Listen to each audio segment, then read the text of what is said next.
Hello and welcome to the Comedy Road Show. I'm your host, Stephen Bigilen. My next guest, Myk Powell, is visiting our Los Angeles studio from Sacramento, California. Welcome to the show, Myk. Thank you very much, Stephen. Thanks for having me here. You're welcome. I appreciate that. This is a lot of fun. Sure. I like this. I feel like I should go paint like a little bitty tunnel right there and watch a Roadrunner run right through it. This is good. Does this remind you of your life on the road? It does. It does. It's almost like the drive up to Boise, Idaho. I don't know if you've ever done that drive, but I can almost hear the vulture circling above right now. How'd you get into comedy? Well, I did radio for years, and I've always done comedy on the side. It's always been something. A lot of the people that I really respect in comedy are the radio jocks, the talk show hosts. They can tell stories and use the theater of the mind, and that's one of the things that I try to do on stage. That a lot of other people don't. I play with words a lot. I play with languages, and I try to draw pictures and do theater with vocabulary. So who's some of these classic artists that influenced you? There's a lot of talk show hosts that probably never raised a blip on the screen before the talk show hosts. Ray Bream was one of them that I would sit and listen to all night long. And there's a fellow, you could call him up in any question you wanted to talk about. Flying a plane, doing comedy, raking the yard, anything you want to talk about, he knew about it. And there was a whole bunch of those before talk radio got politicized like it has. Uh-huh. And that's one of the things I learned going from radio to doing comedy. You don't do politics on stage unless you're really, really good at it. Because immediately you're going to cut the audience in half. Half of them are going to think you're brilliant, and half of them are going to think you're a jerk. So no matter what you do from that point forward, you've already turned the audience against you. Uh-huh. So tell us about yourself personally. Well, I'm married. I have no kids, and I fake my orgasms. So that's worked out pretty well my whole life. We have a couple of horses, living in Sacramento now, and enjoying ourselves and enjoying comedy on the road. You told me that radio influenced you a lot. Yes. Now, what about classic comedians? Well, the classic comedians, I grew up in Hawaii.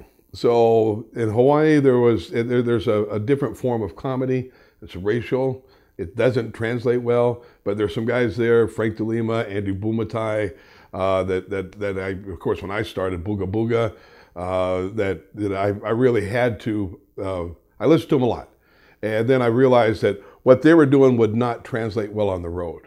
And so that's why when I moved to the mainland, I try to open up a little bit, become a little bit more relatable. But those guys, and then some of the guys now, I really enjoy.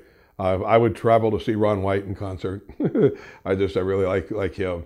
But other people, I don't watch a lot of comedy, because then 2 or 3 years from now, when you come up about that bit about the temperature or about something, you say, did I just think of that? Or did somebody do that 2 years ago? So I watch a lot of them. But I try not to let them influence me too much. And out of the performers you see in the clubs, today's performers, Mm-hmm. Who do you think's funny out there? Well, there's so many, especially working on the road. There's a lot of people that work in specific areas like Hawaii, or in Reno, or in Vegas, and they've got a whole routine about their locality, their very local routine, which is funny. Some of the ones that Paul Agata is a fellow that started in Hawaii, and he's taken off big time. I really enjoy watching him. Mark Yaffe, one of the people that you worked with in the past, I enjoy working with him, and I watch him, and I can learn something every night watching him. Yeah, he's been on the show. Yeah. And you're on the road a lot. Yes, I am. But it's new for me because I did radio for years. I always did comedy on the side. And it was only within the past 6 months or so that I've actually got on the road and driven in places like this, where, and I grew up in Hawaii and Guam, where you don't drive for a long time. Mm-hmm. But it's really nothing now to do a show in Ventura on Friday night, Sedona, Arizona on Saturday night, and then back in Ventura on Sunday night, and then up in Paso Robles on Monday night. So you do a lot of driving. And you're also doing Hollywood and Los Angeles, and we're working a lot of places. There's a couple of different tours that we're doing right now that they are working in the Los Angeles area. But I'll go anywhere right now that they'll open the door and the check will clear. Make sure the check clears. That's one of the things I found out early in the career. Your other media backgrounds is strictly radio, or have you been on television also? Well, in Hawaii, I did radio for a long time there, ever since the mid '70s through the '90s. And I did a lot of television for the newscast, the weekly things like that. And then when I went to Guam, my radio show was on the television, on the cable TV. So I'm big in Guam. They can recognize me there. These are big military towns too. Have you done work for the military? Any unique locations? Yes, it's interesting because working in Guam, again, you write routines about that locality. You want to make it accessible for people that are coming there for the first time. And one of the biggest honors that I ever had was the commander of the Pacific Fleet had called me and he said, "We want you to do some comedy for my sailors on the Kitty Hawk." And I said, "Well, yes, sir. As soon as you get in the port, you let me know." He goes, "No, there's a jet waiting for you." And I ended up doing a tailhook landing and a catapult launch off of the Kitty Hawk to entertain the sailors and the Marines on board the ship. And it was one of those things that you never forget. The guys and gals must have loved that. It was fun. There was a break from their routine, you could tell.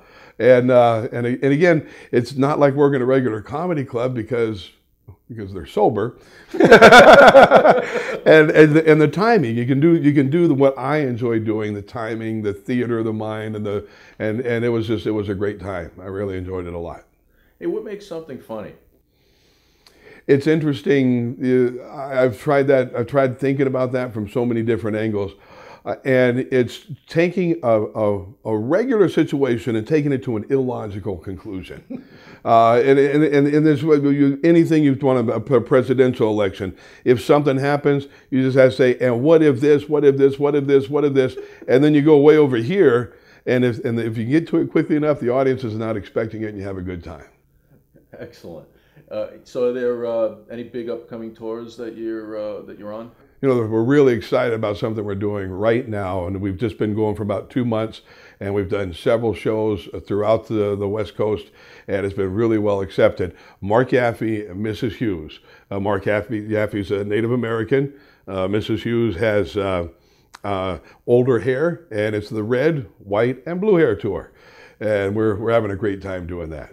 How can people follow your upcoming events? Of course, on Facebook. That's the easiest way to follow. And then MykPowell.com, MYKPOWELL. It's Mike with 3 letters. You can't forget it. And if you've said Mike, you've already asked why. Yeah, well, why do you spell it that way? It goes way back to the radio. When I started in radio, the ratings were different. And they would actually send out Arbitron diaries. And they would always say, "Who do you remember listening to today?" And my name was Mike with 3 letters. Maybe you remember me. Every time I said my name. And then they'd say, "Check who you listened to today." And then for a long time, my name was Mike with 3 letters. Check it out. So it's just a way to manipulate the ratings and earn more money. Okay. Hey, thanks a lot for being on the show, Mike. I appreciate you. Lots of luck out there on the road. I thank you very much for having me out here. It was a good time.